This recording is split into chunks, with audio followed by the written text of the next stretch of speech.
नमस्कार मंडळी अतिशय महत्त्वाचं अपडेट आहे मंडळी 2024 चा पीक विमा आता शेतकऱ्यांच्या खात्यावर आजपासून जमा होण्याकरता सुरुवात झालेली आहे।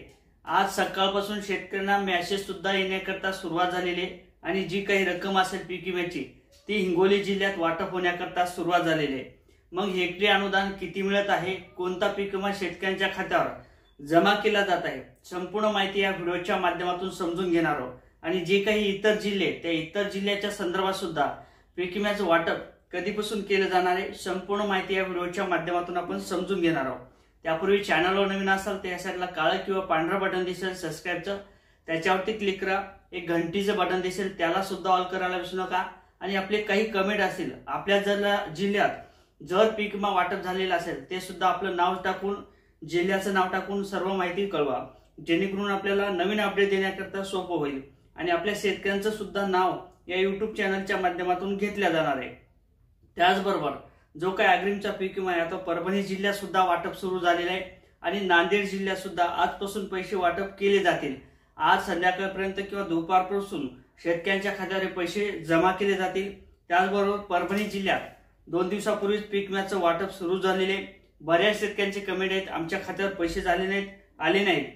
अशा सर्व शेतकऱ्यांच्या खात्यावर परभणी जिल्ह्यात सुद्धा पैसे वाटप केले जाणार आहे। आणि जे काही सोलापूर असेल, जालना असेल, लातूर असेल आणि यवतमाळ, बीड या जिल्ह्यात सुद्धा पीक विम्याचं वाटप हे मोठ्या प्रमाणात सुरू झालेले आहे। त्याचबरोबर परभणी जिल्ह्यातील आपण गंगाखेडची माहिती घेतली होती, जिंतूर, मानवत, पालम, परभणी, पाथरी, पूर्णा, सेलू, सोनपेठ या तालुक्यात सुद्धा पीक विम्याचं वाटप सुरू झालेले आहे आणि शेतकऱ्यांच्या खात्यावर आजपासून हिंगोली जिल्ह्यात पीक विम्याचं वाटप सुरू झालेले आहे। यामध्ये आपल्याला हेक्टरी अनुदान 5,000 रुपये एवढं दिलं जात आहे। म्हणजे जे आपला एक गुंठा आहे त्या गुंठ्याची जी काही आणेवारी आहे त्या गुंठ्याच्या आणेवारीनुसार 50 रुपये गुंठ्याप्रमाणे आपल्याला हे पैसे जमा केले जात आहेत। यामध्ये परभणीची सुद्धा 50 पैशाप्रमाणे अनुदानाची रक्कम वाटप सुरू झालेली आहे। नांदेडची सुद्धा 50 रुपये प्रति गुंठा एवढं अनुदान शेतकऱ्यांच्या खात्यावर वाटप सुरू करण्यात येणार आहे। आणि हिंगोली जिल्ह्यात सुद्धा पीक विम्याचं वाटप हे सुरू झालेलं आहे। आणि जे काही इतर जिल्हे आहे म्हणजे यामध्ये धाराशिव जिल्हा असेल, तुमचा नागपूरचा सुद्धा पीक विमा वाटप सुरू झालेलं आहे, अकोल्याचा सुद्धा पीक विमा वाटप सुरू करण्यात येणार आहे। त्याचबरोबर तुमचा वाशिमचा पीक विमा सुद्धा आज संध्याकाळपर्यंत वाटप केला जाऊ शकतो।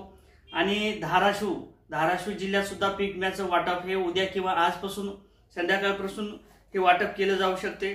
त्याचबरोबर छत्रपती संभाजीनगर या जिल्ह्यात सुद्धा पीक विम्याचं वाटप आज, उद्या किंवा परवा या 3 दिवसात पीक विम्याचं वाटप कधीही केलं जाऊ शकते। कारण तर जो काही पीक विमा कंपनीला निधी देण्यात आलेला आहे त्या पीक विम्याचं वाटप सुरू झालेले आहे।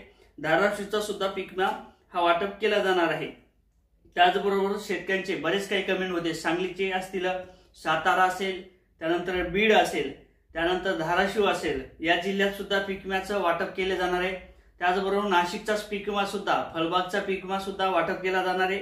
आणि जे काही अग्रिमचा पीक विमा आहे ते अग्रिमच्या पीक विम्याप्रमाणे आपल्याला प्रति गुंठा 50 रुपये एवढं अनुदान शेतकऱ्यांच्या खात्यावर जमा केलं जात आहे। आणि जे काही व्यक्तिगत क्लेम असेल त्या व्यक्तिगत क्लेमचा पीक विमा हा जास्त मिळणार आहे। शेतकऱ्यांच्या खात्यावर ज्या जिल्ह्यात व्यक्तिगत क्लेम झालेले होते अशा जिल्ह्यात पीक विम्याचं वाटप जास्त केलं जाणार आहे। आणि जे काही उर्वरित जिल्हे होते यामध्ये गडचिरोली असेल या भागात सुद्धा, या जिल्ह्यात सुद्धा पीक विम्याचं वाटप सुरू करण्यात येणार आहे। त्याचबरोबर यवतमाळचा पीक विमा सुरू झालेला आहे, यापूर्वी सुद्धा वाटप करण्यात आलेला होता।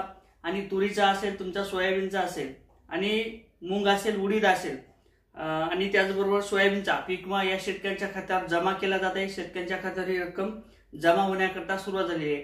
हिंगोली जिल्ह्यात सकाळपासून पीक विम्याचं वाटप सुरू झालेले आहे। आपल्या खात्यावर सुद्धा पैसे आलेले असतील, जर नसेल तर आज संध्याकाळपर्यंत तुमच्याही खात्यावरती पैसे हे येणार आहेत। असेच नवीन अपडेट घेण्याकरता नक्की चॅनलवर नवीन असाल तर चॅनलला एक वेळ सबस्क्राइब करा, व्हिडिओ आवडला तर शेअर करा, कमेंट असतील तर कमेंट करायला सुद्धा विसरू नका, लाईक करायला सुद्धा विसरू नका। जय शिवराय।